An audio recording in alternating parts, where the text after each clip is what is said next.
দর্শক বন্ধুরা, আমরা এমবিবি কলেজের প্রাক্তন কেমিস্ট্রির প্রফেসর ডক্টর ফণীন্দ্রকান্তি দাস ওনার কাছ থেকে জেনে নিলাম উনি যেই সুষমা দেকে জানতেন, সুষমা পুরকায়স্থ দেখে জানতেন, সেই সুষমা দেবী লালা শরদিন্দু দের স্ত্রী ছিলেন। এবার আবার মানুষদের কাছে আসছি। লালা শরদিন্দু দে এবং সুষমা দেবী ত্রিপুরায় এসে কোথায় উঠেছিলেন, কোথায় থেকেছিলেন, এই ঘটনাটা যদি তোমার জানা থাকে। কোথায় উঠেছিলেন? সম্ভবত লালা এনকেদের কোয়ার্টার্সেই উঠেছিলেন। তার তো আপন ছোট ভাই, তো সম্ভবত আর তাদের ভাইদের মধ্যে ভালো সম্পর্ক সবসময় দেখাই যাচ্ছে। খুব ক্লোজ নিট পরিবার তারা। আর তবে একটা জিনিস হলো বুলিবাবু বা ওই শরদিন্দু দে, লালা শরদিন্দু দে, ওনাকে বুলিবাবু বলতো, তার সঙ্গে নৃপেন চক্রবর্তীর খুব ঘনিষ্ঠ সম্পর্ক ছিল। সিলেটে কমিউনিস্ট মুভমেন্টের নেতা ছিলেন, ফাউন্ডার ছিলেন। শরদিন্দু দে তো অত্যন্ত নামি দামি কমিউনিস্ট নেতা। ওনার স্ত্রীও ছিলেন। হ্যাঁ, ওনার স্ত্রীও ছিলেন। ত্রিপুরাতে উনি এসে রাজনীতি বিশেষ করেছেন বলে আমার জানা নেই, আমি শুনি কখনো। ইনফ্যাক্ট আমি অনেক নেতাকে জিজ্ঞেস করেছি, মানে সিপিএম এর নেতা বা কংগ্রেসের অনেক নেতাকে জিজ্ঞেস করেছি, তারা কেউ বিশেষ আমাকে কোনো নামটা শুনেছেন অনেকে, কিন্তু কেউ বিশেষ ডিটেলস কিছুই দিতে পারেননি। বা এগুলো তো আছে, ঠিক আছে, এটা জানার কথা নয় বা জানেন না, কিন্তু এমনিতে বিশেষ কিছু, মানে তারা একটা নিজেদের গুটিয়ে নিয়েছিল। বয়স হয়ে গেছিল তখন, প্রায় অনেক অনেক বয়স। হ্যাঁ, তো এই বয়সে আর ওইভাবে ছিলেন না। কিন্তু নৃপেন চক্রবর্তীর সঙ্গে তাদের খুব ভালো যোগাযোগ ছিল। নৃপেন চক্রবর্তী শুনেছি আমি, নৃপেন চক্রবর্তী, তারপর বীরেন দত্ত, তারপর এই যে দেবপ্রসাদ সেনগুপ্ত, তাদের সঙ্গে খুব ভালো সম্পর্ক ছিল। তার যোগাযোগ, বয়স্ক মানুষ, ওই লেভেলের কমিউনিস্ট নেতা, তো যোগাযোগটা ছিল তাদের। হয়তো শরৎচন্দ্র উনি চলে গেছেন, কিন্তু তার সঙ্গে পরিচয় ছিল ভালো। কিন্তু মানে নেক্সট জেনারেশনের অনেকেই তাকে চেনেনও না, বা নামটা শুনেছেন, বুলিবাবু নামটা শুনেছেন, লালা শরদিন্দু দে। হ্যাঁ, হয়তো শরদিন্দু দে বললে হয়তো তো মনে থাকতো না, লালা শরদিন্দু দের নামটা থাকায় হয়তো মনে আছে। Rare title. হ্যাঁ, এই ইন্ডিয়াতে একটা মাত্র লালা দে একটা মাত্র পরিবার, দে পরিবার অনেক, লালা আছে অনেক, লালা দে একটা মাত্র পরিবার। যত লালা দে আছে সেই একই পরিবার, সবাই সিরাজের ডাইরেক্ট বংশধর। তো এখানে এসে তারপর নৃপেন চক্রবর্তী সম্ভবত লালা শরদিন্দু দেখে একটা জায়গা দেন, সম্ভবত না জায়গা দেন, সেটা হলো বৈষ্ণব টিলা, আমতলি দিয়ে ঢুকে অল্প গিয়ে ডান দিকে একটা টিলা ভূমি, অনেক বেশ জায়গা নিয়ে জায়গা দিয়েছিলেন নৃপেন চক্রবর্তী লালা শরদিন্দু দেখে। মানুষরা পরবর্তী আলোচনায় আসবো। তার আগে দর্শক বন্ধুরা, আমরা সোজা চলে যাই আমতলী বাইপাসে বৈষ্ণব টিলাতে।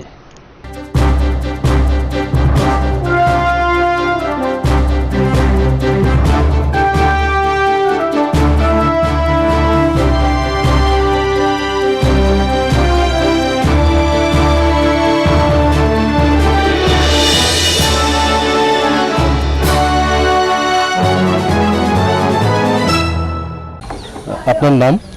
আমার নাম বিজলি চৌধুরী। বিজলি চৌধুরী।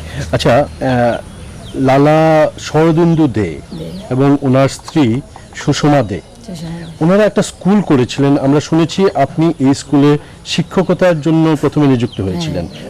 এই জায়গাতে এখানে স্কুল ছিল। ওনার এই স্কুলটা নিয়ে যে পরিকল্পনা ছিল, এই বিষয়ে যদি আপনার কিছু জানা থাকে বলবেন একটু। ওনার ইচ্ছা যে ভবিষ্যতে অনেক বড় করব, এখানে একটা স্কুল, প্রাইমারি স্কুল করার ইচ্ছা ছিল। আর গরিব ছাত্ররা তাই বড় করার, মানে পড়াশোনার লেগে আমারই কাছে, তুমি এখানে থেকে আমার মেয়ের মতো তুমি ওদের পড়াশোনা করাবে ওদের। কিন্তু ওনার স্ত্রী মারা যাওয়ার পরে উনি সব এলোমেলো হয়ে গেছে, স্কুলও তাই মানে ইয়েটা করতে পারছে না। আপনার নাম? পরমেশ্বর সরকার। পরমেশ্বর সরকার। আপনি লালা শরদিন্দু দেখে চিনতেন? হ্যাঁ, চিন্তা কিন্তু আমরা চলাফেরা করছি একেবারে। উনি কোথায় থাকতেন? কোথায় থাকতো এরা কোথায় তো না, তাই নৃপেন চক্রবর্তী আইতো, আর এসে তাই বাতার দিয়ে রেখো। এই এলাকায় কোন জায়গাতে ওনার ঘর ছিল? এইটা এই জায়গাতে। এই জায়গাতে ঘর ছিল? হ্যাঁ, এই জায়গাতে ঘর ছিল। মাটির ঘর ছিল? মাটির ঘর একটা ছিল, একটা বেড়ার ঘর ছিল। আশ্রমটা কি কার জায়গা ছিল? এটা আমরা জানি লালা বুড়ার জায়গাতে। লালাবুড়ার জায়গা ছিল। স্যার আপনার নাম? বলরাম চৌধুরী। আপনি পেশা কি ছিল আপনার? পেশা আমার শিক্ষকতা ছিল। শিক্ষকতা ছিল। তো আপনি লালা শরদিন্দু দেখে আপনি চিনতেন? আমি ভালো করে চিনতাম। উনি আমাকে এখানে আসার পর থেকেই আমাকে পুত্রবৎ স্নেহ করতেন। ওনার সঙ্গে আমাদের একটা পারিবারিক একটা সম্পর্ক ছিল। ওনার এলাকাতে ওনার ভূমিকা কি ছিল? এলাকা উনি যখন প্রথম এখানে আসেন, উনি দেখলেন যে এখানে সমস্ত যারা যে সমস্ত পরিবারগুলো আছে সব ছন্নছাড়া, একটা অন্ধকারাচ্ছন্ন পরিবেশ, এখানে কারেন্ট নাই, বিদ্যুৎ নাই, বিভিন্ন রকম একটা ব্যাপার। উনি তখন এটা উপলব্ধি করলেন যে না, এই এলাকার একটা আপনার উন্নয়নের দরকার, মানুষ যাতে এখানে আসতে পারে, একটা যোগাযোগ রক্ষা করতে পারে। তো সেই জন্য উনি কী করলেন, আমাকে ডেকে একদিন বললেন যে তুমি একটা কাজ করো, আমার সঙ্গে তোমাকে একদিন যেতে হবে। আমি কোথায় যাব? ঠিক আছে, তুমি আমার সঙ্গে চলো, আমি তখন বলবো যে বিদ্যুতের কী করে ব্যবস্থা করতে হবে। উনি তখনকার সময়ে উনারই ছাত্র ছিলেন, ওনার নাম হলো বিদ্যুৎ বিভাগেরই উনি ইলেকট্রিক ডিপার্টমেন্টের চিফ ইঞ্জিনিয়ার ছিলেন, ওনার নাম হলো চিয়ার ভট্টাচার্য। তো চিয়ার ভট্টাচার্যের কাছে উনি আমাকে নিয়ে গেলেন। তখন আমি তো জানতাম না এই যে চিয়ার ভট্টাচার্য ওনার ছাত্র বা কি। সঙ্গে সঙ্গে চেয়ার থেকে উঠে গেলেন লালা শরদিন্দুকে দেখে। তখন বললেন, স্যার আমাকে আপনি বললেই তো আমি যেতাম, আপনি কোথায় আছেন? তো বললেন, আপনার যদি আমি কী করতে পারি, এতদিন পরে আপনার সঙ্গে দেখা, মনে হলো যেমন একটা আমি স্বর্গপ্রাপ্তি হয়েছে আমার, এরকম ব্যাপার। তো তখন উনি বললেন যে দেখো, আমি যেখানে এখন আছি এটা নাম হলো বৈষ্ণবটিলা, তো সেখানে বিদ্যুতের কোনো ব্যাপার স্যাপার নেই, আমি বড় কষ্ট পাচ্ছি। আমি না, শুধু আমার এলাকার যারা যারা আছে সবাই কষ্ট পাচ্ছে। তুমি যদি তাদেরকে একটা বিদ্যুতের ব্যবস্থা করে দাও, আমি একটা স্কুলও করেছি, এখানে স্টার্ট করেছি, তো স্কুলেরও একটা সুবিধা হবে, আমি অনেক কিছু করার আমার এখানে সুবিধা হবে, তুমি যদি যাও জলটা। এরপর এখানে বিদ্যুৎ এসেছে। বিদ্যুৎ এসেছে। আর কি কাজ করতেন উনি? উনি তো রাস্তাঘাট সম্বন্ধে উনি অনেক আইডিয়া করে উনি ওই যখন নাকি দীপেন্দ্র বাবু এসেছিলেন এখানে, তখনকার সময়ে চিফ মিনিস্টার, উনাকে উনি বলেছেন সমস্ত কিছু। এবং বীরেন দত্ত এসেছিলেন, উনিও দেখলেন তখনকার সময়। আপনার যে ওই সংসদ ইলা ভট্টাচার্য, উনিও এখানে এসেছিলেন।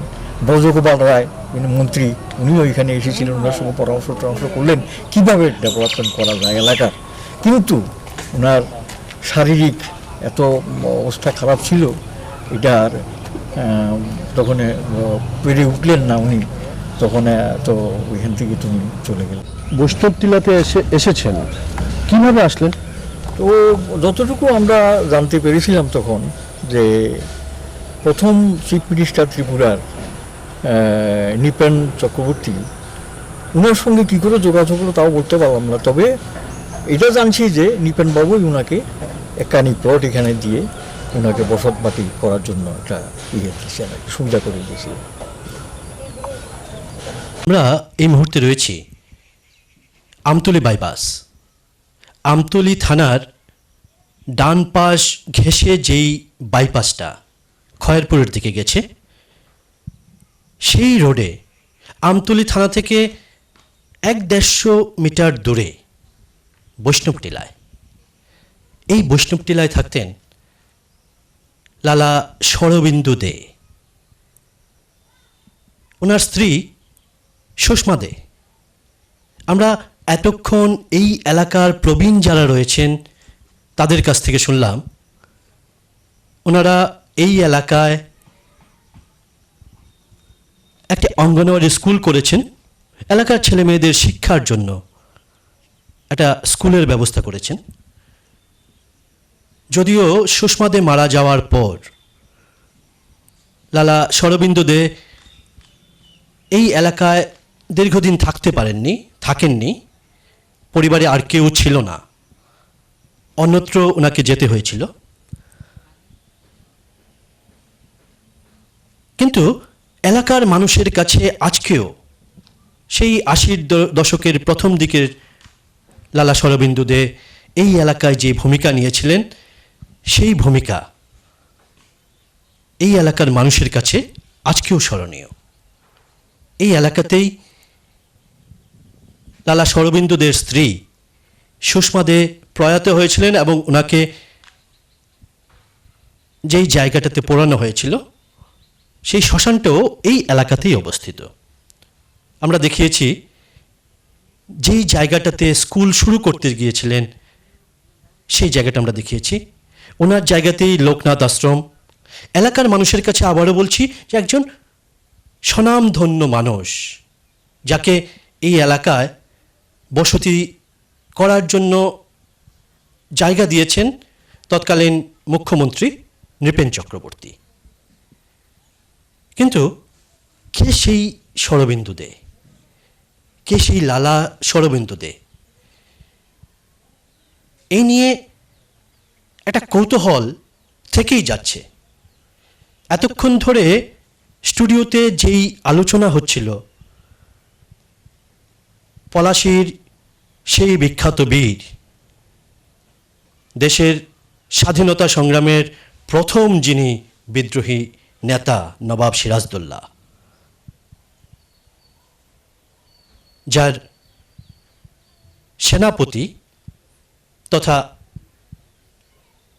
পরম বন্ধু সিরাজদৌল্লাহ পরম বন্ধু মোহনলালের বোনকে যিনি পরবর্তী সময়ে বিয়ে করেছিলেন, তাদের যে ছেলে মোহনলালের বোন হীরা, পরবর্তী সময় নাম পাল্টে আলেয়া, নবাবের স্ত্রী, তার যে ছেলে 6 বছর বয়সে যখন ইস্ট ইন্ডিয়া কোম্পানির কাছে পরাজিত হতে চলেছে সেই পলাশীর প্রান্তরে, সেখান থেকে মোহনলাল তার ভাগ্নেকে নিয়ে পালিয়ে আসে বাংলার অন্য একটা প্রান্তে।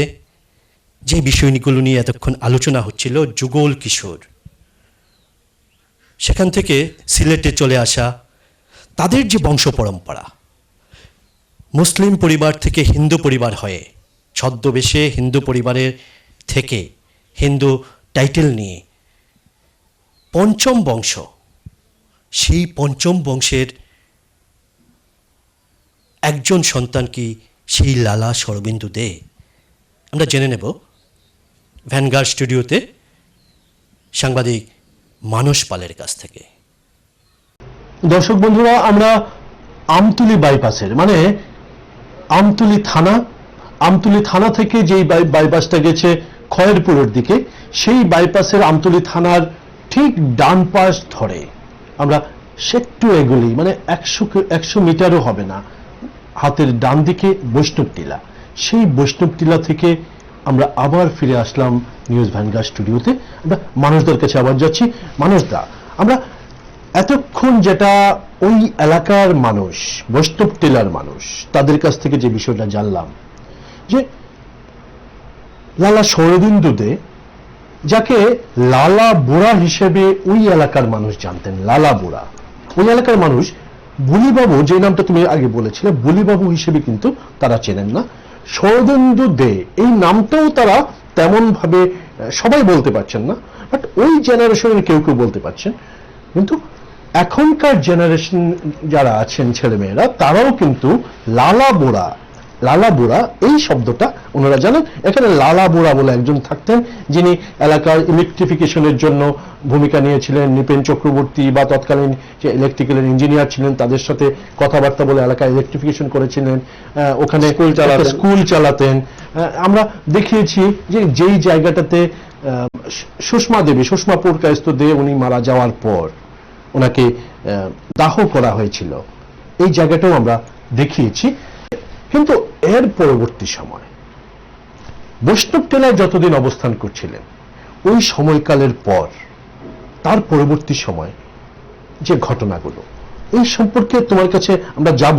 আমাদের স্টুডিওতে দর্শক বন্ধুরা এই মুহূর্তে উপস্থিত আছেন এ রাজ্যের স্বনামধন্য ব্যক্তিত্ব, সুবক্তা এবং LICর অফিসার নবারুণ ঘোষ। আমরা নবারুণদের কাছে আসব। তার আগে মানুষদের থেকে আমরা শুরু করছি যে এরপরে ক্রমধারায় কোন জায়গাতে যাচ্ছে বিষয়টা।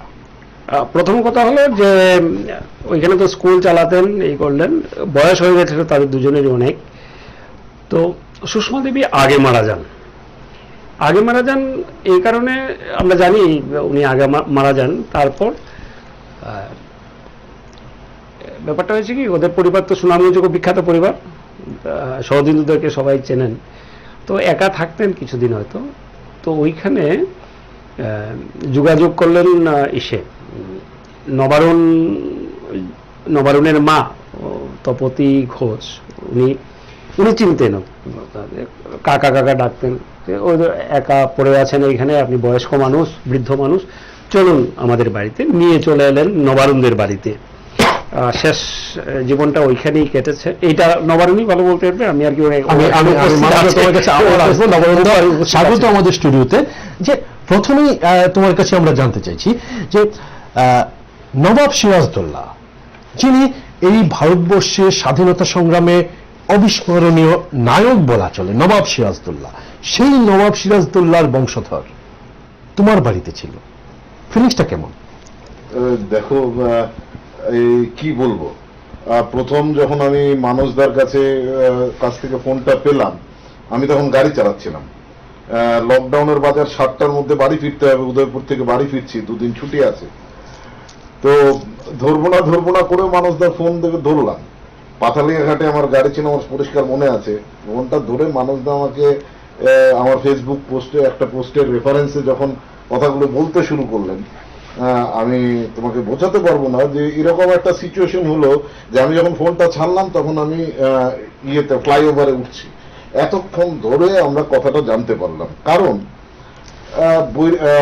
মানসদা বলছিলেন বৈষ্ণব টিলার কথা, উনি কিভাবে এলেন।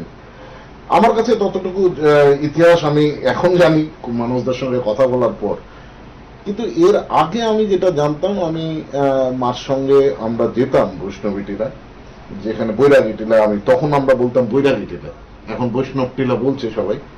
ওইখানে যেতাম, ওই রাস্তা ছিল না, সিদ্ধি আশ্রম দিয়ে ঢুকে যেতে হতো। তো ওইখানে একটা ফার্ম হাউসের মতো বানিয়েছিলেন, ফার্ম হাউস ঠিক নয়, হাঁস মুরগি ছিল, আমরা একটু ছোট ছিলাম। তো ওইখানে সুষমা দে, দিদা ডাকতাম আমরা, উনি ছিলেন বুলি দাদু, শরদিন্দু দে নামটা পরে ছিলেন। মার কাছ থেকে গল্প শুনতাম, বা আমার মামা, আমাদের সুনামগঞ্জে আমার মামার বাড়ি, আমার মামা অনিরুদ্ধ দাস, তাদের কাছ থেকে আমার গল্প শোনা ছিল, যিনি স্বাধীনতা সংগ্রামী ছিলেন, ওনার সম্পর্কে অনেক মিথ, ভালো লাঠি খেলা জানতেন, এবং বুঝতে পারছিলাম যে উনিও পরে বামপন্থী ভাবাদর্শে দীক্ষিত হন এবং বামপন্থী রাজনীতি করতেন। আমাদের তখনকার যাওয়ার ব্যাপারটা ছিল, ওনার বাড়িতে গেলে মুরগি কাটা হতো, তো ওই মুরগি খাওয়ার একটা লোভ ছিল, মাঝে মধ্যে যেতাম। দিদা মারা গেলেন, তারপর উনি কোথায় থাকবেন, শেষ পর্যন্ত হয়তো কি সিদ্ধান্ত হলো, মা, মামা এবং ওনার এক ভাগ্নে ছিলেন এখানে, পিনাকপানি সেনা চৌধুরী, শেষ পর্যন্ত আমাদের বাড়িতে 3টে ঘর, তার মধ্যে একটা ঘর ওনার জন্য বরাদ্দ হলো, উনি গেলেন, এবং যে ট্রাঙ্ক, সুটকেস, ওনার সমস্ত কিছু চলে এলো। নবরুণদা, যে এই ক্ষেত্রে একটা বিষয় জানতে চাইছি যে লালা শরদিন্দু দে, ওনার সাথে তোমাদের পরিবারের যোগাযোগটা, সূত্রটা কি সূত্রে যোগাযোগটা হয়েছিল? সূত্র দেখো, সুনামগঞ্জ, আমার মামার বাড়ি সুনামগঞ্জে, এবং আমার মামার বাড়ির সবাই, সমস্ত ভাই বোনেরা কমিউনিস্ট ভাবাদর্শের ওরা দীক্ষিত ছিলেন, সক্রিয় রাজনীতি করতেন, এবং যেহেতু সিলেটে কমিউনিস্ট আন্দোলন তৈরির ক্ষেত্রে পরবর্তীকালে চঞ্চল শর্মার বই ইত্যাদি যারা পড়েছেন তারা সবাই জানেন যে লালা শরদিন্দু দে একটা উল্লেখযোগ্য নাম, অন্যতম প্রতিষ্ঠাতা। তো সেই সূত্রে বুলি কাকার সঙ্গে তাদের যোগাযোগ, আমার মামার বাড়ির যোগাযোগ। তো মনে হয় আমার যেটা, যে অনেকটা ঘনিষ্ঠতাই ছিল, কারণ আমার এক মামা ছিলেন যিনি এখন মারা গেছেন, তিনি গুলিও খেয়েছিলেন, জেলেও ছিলেন, আর আরেক মামা এখানে ছিলেন, উনিও কমিউনিস্ট আন্দোলনের নেতা, এবং আমার মা সরাসরি রাজনীতি না করলেও তাকে ওই ভুক্তভোগী হতে হয়েছে, স্কুল টুলে, এক স্কুলে বেশি দিন পড়তে পারতেন না। ওই সূত্রেই বুলি দাদুর সঙ্গে আমার মামার বাড়ির যোগাযোগ। সেই সূত্র ধরেই যখন সুষমা দেবী মারা গেলেন, তারপর লালা শরদিন্দু দেকে তোমরা তোমাদের বাড়িতে একটা ঘরে নিয়ে রাখলাম। কিন্তু আমি বলবো, উনি আসার পরপরই কিন্তু এই যোগাযোগটা স্থাপিত হয়ে গেছিল।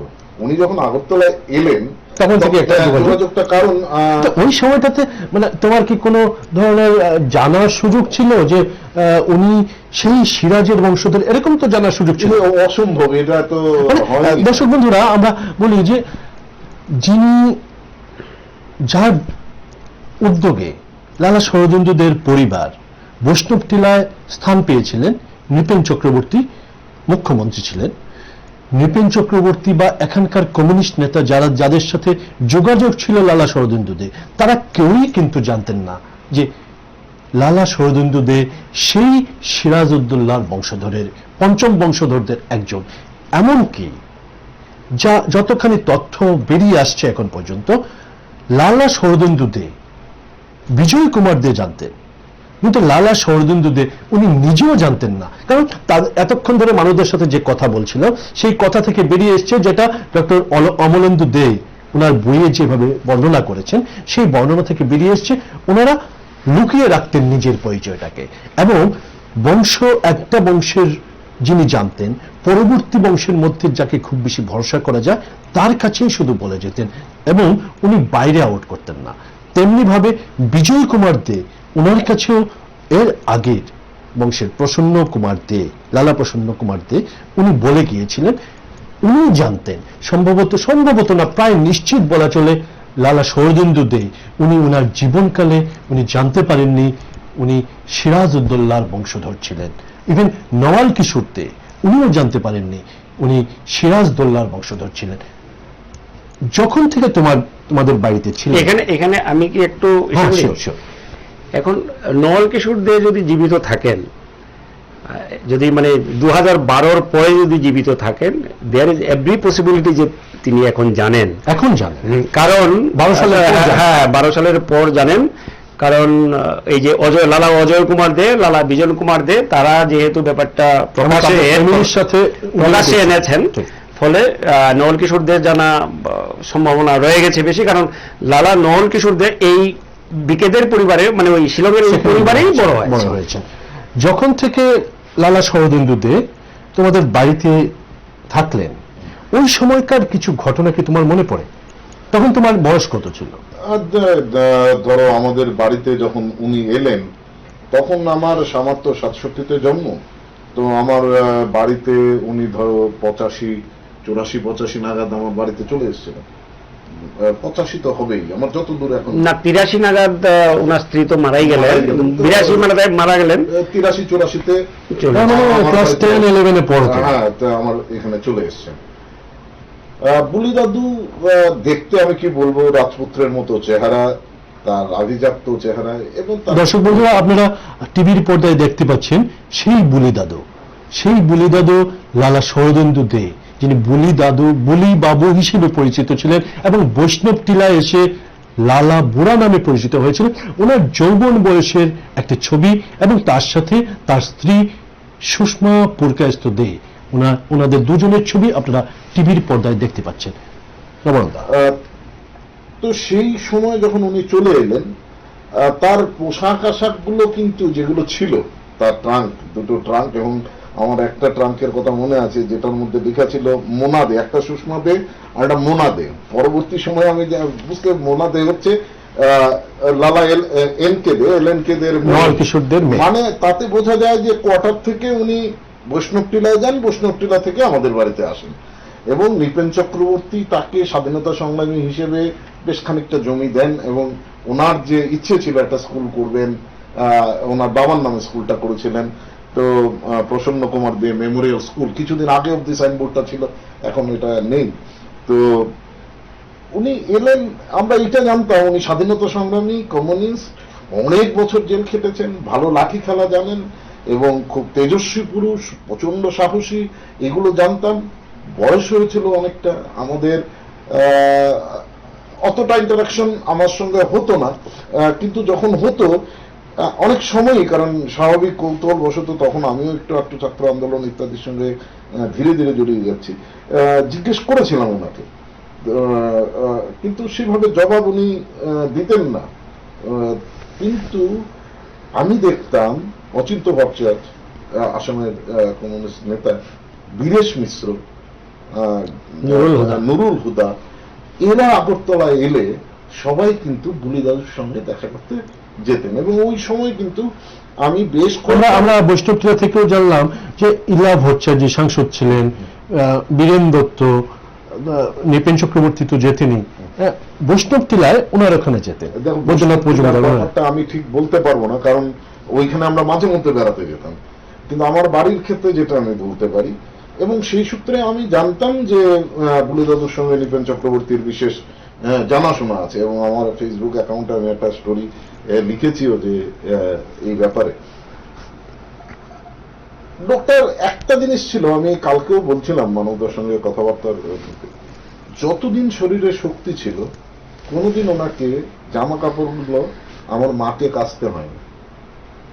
এবং একটা আমার কাছে বিশেষ বিস্ময়ের ব্যাপার লাগে যে বংশটা তুমি যদি ভাবো সিরাজদৌল্লার বংশধর, চেহারা ছবিতে এখন তো মনেই হয় যে ঠিকই যা চেহারা ছিল, কিন্তু এতটা কষ্টের মধ্যে আমাদের অবস্থা তখন সাংঘাতিক খারাপ ছিল। আমি বলবো যে আরেকজনকে বাড়িতে রাখা এটা খুব টাফ, এবং আমার বাবাও মারা যান, উনি বাড়িতে চলে এসছেন, এই বৃদ্ধকে রেখে আমার বাবাও মারা যান, তারও খারাপ হয়ে যায় অবস্থা।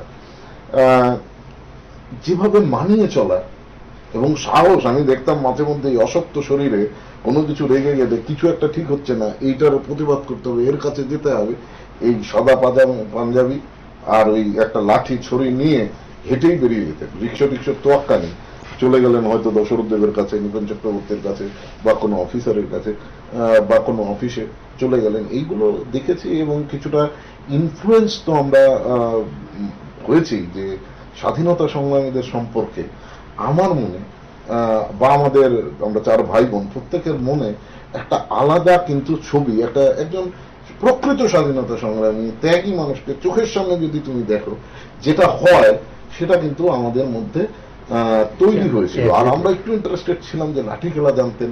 আমার মামাতো ভাই টুকলু অনির্বাণ বা আমার মামারা দেখতে আসতেন। চঞ্চল শর্মার বইটা যখন লেখা হলো, এই শ্রীহট্টের কমিউনিস্ট আন্দোলন, এই বইটার কপি এলো, তবে উনি একটু নিরাসক্ত হয়ে গেছিলেন এবং মাঝে মধ্যে গালি দিতেন আমার মামাটামাকে যে এরা কিসের কমিউনিস্ট, নিজের প্রয়োজনের কথা যদি নিজের লোকের কাছে বলতে না পারে, আমাদের দারিদ্রের কথা নিয়ে বলতেন, যদি না বলতে পারে তাহলে কিরকম কমিউনিস্ট হলো, চলো আমি দেখছি। তো এই ধরনের একটা মানসিকতা, আমার একটা কথা বিশেষভাবে মনে পড়ে, আমার বাবা যখন মারা গেলেন, উনি আমাদের ঘরে বিছানায়, কিছুদিন পর উনি শার্ট প্যান্ট আরে পাঞ্জাবি লাগালেন, কিছু জিজ্ঞেস করলে খুব একটা রাখো, সিলেটি ল্যাঙ্গুয়েজ মানুষ তো ভালো বলতে পারে, রাখো। তো এই যে সিলেটি ল্যাঙ্গুয়েজ, এই অ্যাকসেন্টে একটা কথা বলে বেরিয়ে পড়লেন। আসার সময় কিছু টাকা ওনার যা ছিল স্বাধীনতা সংগ্রামী হিসেবে পেনশন পেতেন, তো এইগুলো নিয়ে ব্যাংকের পাসবুকটা সহ তো একটা ইয়েতে ওই উইথড্রল ফর্মে সই লিখে, চেকবুক তো ছিল না, উইথড্রল ফর্মে সই লিখে মার হাতে দিলেন। কিছু বললেন না, মার চোখে জল ছিল। আমি এইটুকু বুঝতে পেরেছিলাম তখন, এই লোকটা বুঝতে পারছিলেন যে এই মুহূর্তে ওনার যতটুকু করার সম্ভব করলেন।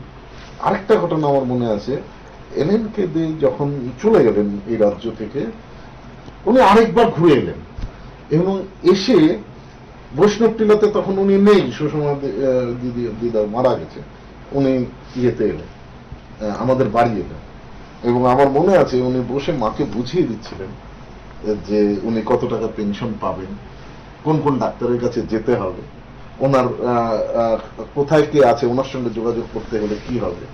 এবং ওই যে জায়গার, এই বৈষ্ণবটিলার যে জায়গা, তার দলিল পত্র সমস্ত কিছু একটা ফাইল করে, ওনার পাসপোর্ট, বুলি দাদুর পাসপোর্ট ইত্যাদি ইত্যাদি যা ডকুমেন্টস ছিল, একটা ফাইল করে উনি বুঝিয়ে দিয়ে গেলেন মার কাছে। ফাইলটা এখনো আছে এবং উনি এক এক করে লিখে দিয়েছিলেন আমার মনে আছে। এবং আমার আরেকটা জিনিস আমি খেয়াল করেছিলাম, আইএস অফিসার ছিলেন, এটা অপ্রাসঙ্গিক হতে হবে, উনি না একটা সঙ্গে কাগজ ডায়েরি এনেছিলেন, এবং ডায়েরিতে টু ডু বলে ওনার কাজগুলো বুলি দাদু সংক্রান্ত কি কি করতে হবে লেখা ছিল, এবং একটা একটা রাইট দেওয়া ছিল, ক্রস দেওয়া ছিল। আইএস অফিসার যেভাবে মিলিটারিতে ছিলেন, হ্যাঁ এইভাবে খুব মেথডিক্যাল মেটিকুলাস ছিল। তো আমার সঙ্গে কথাবার্তা ছিল। আভিজাত্য, ত্যাগ, তিতিক্ষা, আর হচ্ছে নিষ্ঠা, আমি বলবো আদর্শের প্রতি একটা নিষ্ঠা। আমার মনে হয় কমিউনিস্ট পার্টির বিভাজন আর বাংলাদেশে তো উনার দেখো স্বাধীনতা সংগ্রামী হিসেবে জেলে গেলেন, তারপর আবার যে ভারত স্বাধীন হলো ওটা পাকিস্তান হলো, পাকিস্তানের শাসকরাও ওনাকে জেলে নিলেন। এবং আমি পরবর্তী সময়ে মানুষরা যখন আমাকে এগুলো, আমিও যে একটু খবরাখবর নিলাম যে পাকিস্তান 1970 সালে আসার আগে ভারতে ওনাকে একটা মুচালেখা দিতে হয় যে উনি পাকিস্তানে থাকতে পারবেন না। 71 সাল তখনও হয়নি, বাংলাদেশ স্বাধীন হয়নি। তো ওই যন্ত্রণা, কষ্ট লোকটাকে একেবারে শেষ করে দিয়েছিল আমার যেটা মনে হয়।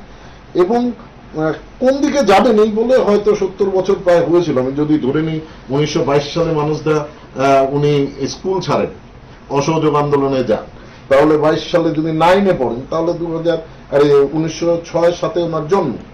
তো আমাদের বাড়িতে যদি 84-তে এসে থাকেন তাহলে তুমি তখনই বয়সটা ভাবো 80টা কত বয়স হয়ে গেছে। বাট তখনও সিদ্ধি আশ্রম থেকে হেঁটে আমার মামার বাড়ি হচ্ছে মিলন সংঘ, ওখানে চলে আসতেন।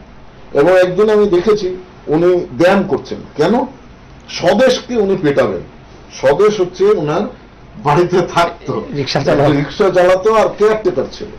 তো অনেক ব্যায়াম ট্যায়াম করছেন, বলছেন না রে সিলেটি আমি এতটা পারি না, বলছেন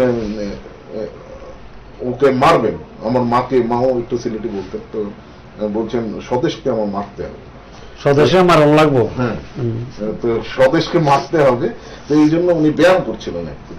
তো এইগুলো ছোটখাটো ঘটনা রয়েছে। আর আমাদের মনে একটা গর্ববোধ ছিল, আমার প্র্যাকটিক্যালি তোমাকে বলছি, যে একটা লিভিং লিজেন্ডের সঙ্গে আমি থাকছি, এমন একজন লোক যে লোকটা স্বাধীনতা সংগ্রাম করেছে, যে লোকটা ব্রিটিশের জেলে ছিল, পাকিস্তান গভর্নমেন্টেরও জেলে ছিল, 22 বছর আত্মগোপনতা, মানে ম্যাটার অফ জোক।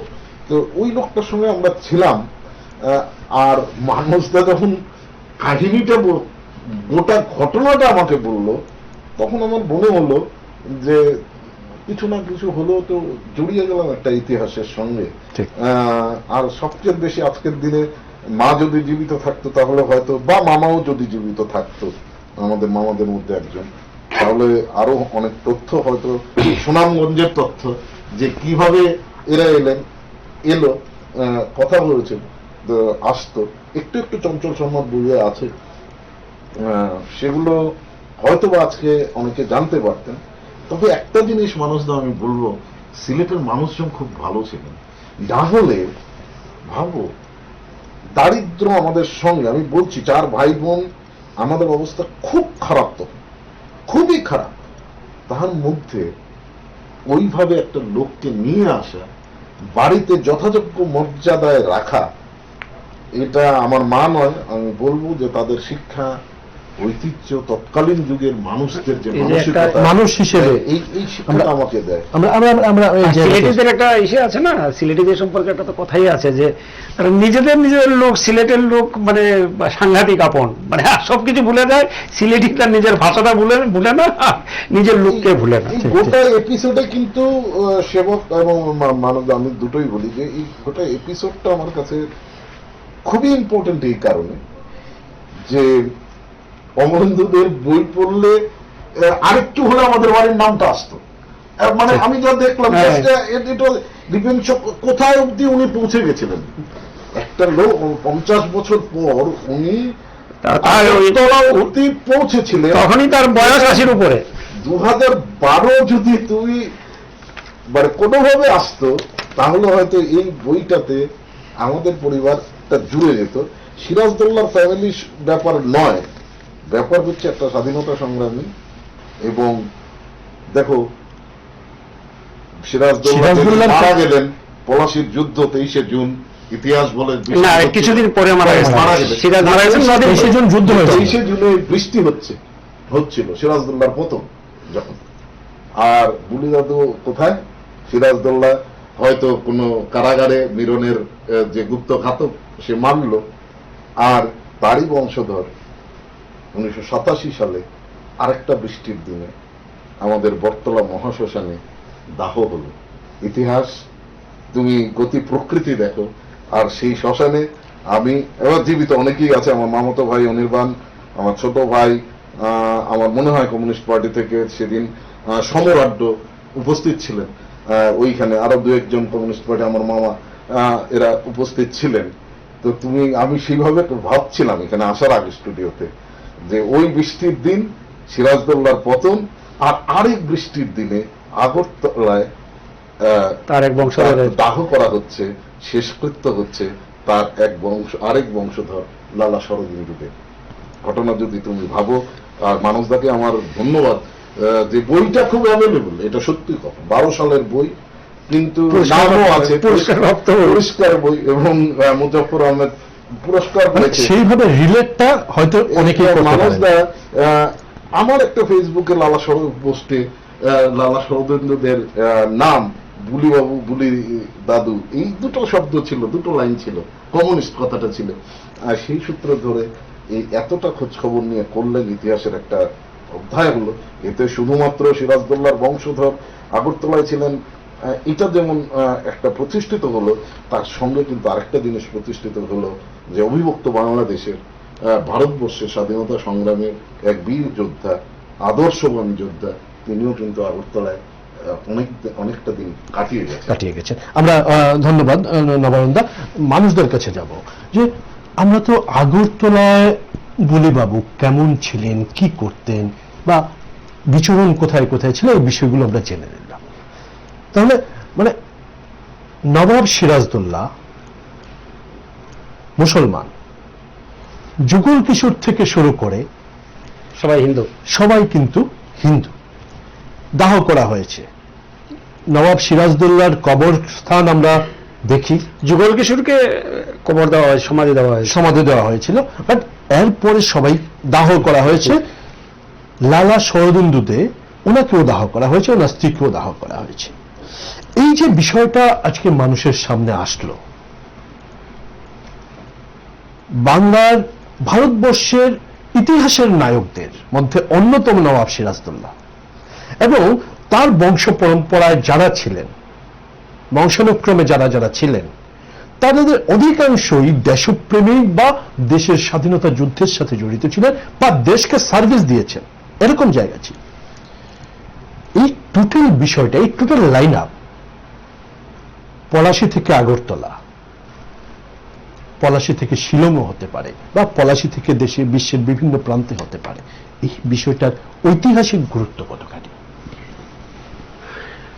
এমনিতে ইতিহাস বা সব মানুষেরই, সব সভ্যতারই যারা প্রোডাক্ট, ইতিহাস আমাদের একটা পার্সপেক্টিভ দেয়। এই মুহূর্তে এটার তো সেই অর্থে কোনো ভ্যালু নেই। সিরাজদৌল্লাও নেই, লালা শরদিন্দুদেও নেই। যারা আছেন এই সিরাজদৌল্লার বংশের যারা আছেন, তারা তাদের মতো করে নিজেরা প্রতিষ্ঠিত হয়েছেন। সিরাজদৌল্লার বংশধর হিসেবে তো প্রতিষ্ঠিত হননি, সবাই বিভিন্ন পৃথিবী ছড়িয়ে ছিটিয়ে আছেন, বিভিন্ন সবাই অভিজাত এবং ভালো ভালো পজিশনে আছে। সাধারণ মানুষের কাছে এই যে একটা আমাদের ইতিহাসটা জানা দরকার। এই ইতিহাস কিভাবে আমাদের পার্সপেক্টিভ তৈরি করে, এই যে একটা নতুন জিনিস জানা গেল, হ্যাঁ, যে এতদিন এমনিতে বলা হয় যে মেয়ের দিকে, কুদেশিয়া বেগমের দিকে একটা বংশ ঢাকাতে আছে, পঞ্চম বা ষষ্ঠতম বংশ আছে এখনো বলা হয়। আমি এটা নিয়ে পড়াশোনা করিনি, ফলে আমি কোনো কমেন্ট করছি না। আর একটা কথা বলে দিই না, এই যে কোথাও না কোথাও একটা রেস থেকে যায়। কিন্তু কিছুক্ষণ আগে একটা আমাকে প্রশ্ন করেছিল যে কেন হিরাজ লিগাসি, আলেয়া নয় কেন? আমি তখন বলতে ভুলে গেছি, যেটা হলো এই যে বিজয় কুমারদের এক মেয়ে বিমলেন্দু কুমারের বোন বিনা দে, উনি কিন্তু উনার এক নাতনির নাম রেখেছেন আলেয়া। হ্যাঁ, তো সম্ভবত বিনাদে জানতেন, অন্যরা জেনেছেন পরে। যাই হোক, এক নাতনির নাম কিন্তু আলেয়া রেখেছেন। তো কোথাও না কোথাও কোনো না কোনো ভাবে এই বেরিয়ে আসে, টুকটাক ছুটছাট বেরিয়ে আসে। আর এই পুরো ইতিহাসটা জানা হতো না যদি না লালা বিকেদের পরিবার, শিলংয়ের লালা অজয় কুমার দে, লালা বিকেদে, তারা যদি প্রফেসর অমলেন্দু দেকে সাহায্য না করতেন, যদি না বলতেন। আর প্রফেসর অমলেন্দু দেকে বিশেষ করতে হয় আমাদের এই কারণে যে উনি একদম প্রায় শেষ মুহূর্তেই বইটা প্রকাশ করে গেছেন, অ্যাটলিস্ট বইটা দিয়ে গেছেন, আমাদের ইতিহাসটা আমাদের কাছে দিয়ে গেছেন। এটা খুব ইম্পর্টেন্ট। মানসদা, নবানন্দা, তোমাদের দুজনকেই অসংখ্য ধন্যবাদ। দর্শক বন্ধুরা, আমরা এতক্ষণ ধরে জার্নি করছিলাম পলাশী থেকে আগরতলা। পলাশীর প্রান্তর, যেই প্রান্তরে বাংলার শেষ স্বাধীন নবাব সিরাজদৌল্লা ইস্ট ইন্ডিয়ার হাতে পরাজিত হয়েছিল বিশ্বাসঘাতকদের বিশ্বাসঘাতকতায়। সেই সিরাজের বংশধর পঞ্চম বংশের দুজন আগরতলায়। সিরাজদৌল্লা যখন পরাজিত হলেন, তখন তার বিশ্বস্ত বন্ধু এবং সেনাপতি মোহনলাল, তার সন্তান মানে আলেয়া, মানে মোহনলালের বোন হীরা, পরবর্তী সময়ে যার নাম আলেয়া হয়েছিল, সিরাজকে বিয়ে করার পর সেই সিরাজ এবং আলেয়ার সন্তান, তা 6 বছর বয়সে মোহনলাল যুদ্ধে পরাজিত হবার পর তাকে নিয়ে ময়মনসিংহের এক জমিদারের কাছে চলে আসেন, সেই পরিবারের দত্তক দেন। সেই পরিবারে তার নাম হয় যুগল কিশোর রায়চৌধুরী। যুগল কিশোর রায়চৌধুরী একজন প্রজাবৎসল জমিদার হিসেবে ময়মনসিংহে কাজ করছিলেন, কিন্তু বিভিন্ন পরিস্থিতি হেতু তাকে সিলেট চলে আসতে হয়। সেখানে এসে উনি ওনার বসতি স্থাপন করেন এবং সিরাজের পুত্র যে তিনি গোপন করেছিলেন, মোহনলাল থেকে শুরু করে সবাই গোপন করেছিলেন, কিন্তু তিনি জানতেন তিনি সিরাজের পুত্র। যুগল কিশোর চৌধুরীর 3 ছেলে, একজন আগেই মারা গেছেন, হরিকিশোর রায়চৌধুরী। উনি ময়মনসিংহেই একটা ছোট্ট জমিদারি নিয়ে থেকে গিয়েছিলেন এবং আরেক সন্তান প্রাণকৃষ্ণনাথ রায়চৌধুরী, ওনাকে বলে যান। প্রাণকৃষ্ণনাথ রায়চৌধুরীর ছেলে সুরেন্দ্র কিশোর রায়চৌধুরী, যিনি ওনার জীবনে 2 বার আরো নাম পরিবর্তন করে ওনার নাম হয় প্রসন্নচন্দ্র রায়চৌধুরী এবং পরবর্তীতে প্রসন্ন কুমার দে। বিভিন্ন পরিস্থিতির পরিপ্রেক্ষিতে নাম পরিবর্তন করতে হয়েছে প্রসন্ন কুমার দে। সেই প্রসন্ন কুমার দে, তার যে সন্তানরা ছিল, সেই সন্তানদের মধ্যে একাধিক বিয়ে, সন্তানদের মধ্যে একটা দিক বিজয় কুমার দে, ওনারা চলে যান শিলংয়ে, এবং শরদিন্দু দে, মানে এক বংশের 4র্থ সন্তান শরদিন্দু দে, শিলচর হয়ে চলে আসেন আগরতলা। এবং একই সাথে ওনাদের সর্বকনিষ্ঠ ভ্রাতা লালা নওয়াল কিশোর দে, উনিও কর্মসূত্রে আগরতলায় বেশ কিছুদিন ছিলেন। লালা শরদিন্দু দে ওনাকে নৃপেন চক্রবর্তী বৈষ্ণব টিলায় বসবাস করার সুযোগ করে দিয়েছিলেন, কিন্তু যেখানে লালা শরদিন্দু দে নিজেই জানতেন না তিনি সিরাজের বংশধর, নৃপেন চক্রবর্তী কোথা থেকে জানবেন? লালা শরদিন্দু দে জীবনের শেষ সময় আগরতলারই আরেকটি পরিবার, সেই পরিবারে থেকেছেন এবং তাকে দাহ করা হয়েছে বটতলা শ্মশানে। এই হল নবাব সিরাজদৌল্লার বংশধরদের কাহিনী। আগরতলায় 2 জন ছিলেন এবং এই 2 জনের মধ্যে একজন কমিউনিস্ট পার্টির সাথে যুক্ত ছিলেন। এদিকে শিলংয়ে যে বিজয় কুমার দে ছিলেন, তিনি জনসংঘের সাথে যুক্ত ছিলেন এবং এমএলএ হয়েছিলেন আসাম বিধানসভার। দেশের বিভিন্ন রাজ্যে, দিল্লি থেকে শুরু করে এমনকি বিদেশেও, আমেরিকাতেও সিরাজ উদ্দৌলার বংশধরদের কেউ না কেউ ছড়িয়ে ছিটিয়ে রয়েছেন। সমস্ত ইতিহাস জানা যায়নি, যতখানি জানা গেছে আপনাদের সামনে আমরা উপস্থাপন করলাম। নিউজ ভ্যানগার্ড এই বিষয়টা, দেশের প্রখ্যাত ঐতিহাসিক অমলেন্দুদের যে বই, সেই বইকে পাথেয় করে মানসদা বিষয়টাকে আরো খুঁজে বের করেছে। সেই টোটাল বিষয়টাকে আমরা আপনাদের সামনে উপস্থাপন করলাম। স্বাধীনতা রক্ষার লড়াইয়ের সেই ব্লাড ত্রিপুরা পর্যন্ত প্রবাহিত হয়েছে। আমরা জানলাম পলাশী থেকে আগরতলা, সেই আগরতলায় সিরাজের উত্তরসূরি কে ছিলেন। সবাইকে ধন্যবাদ। সবাই ভালো থাকবেন, সুস্থ থাকবেন।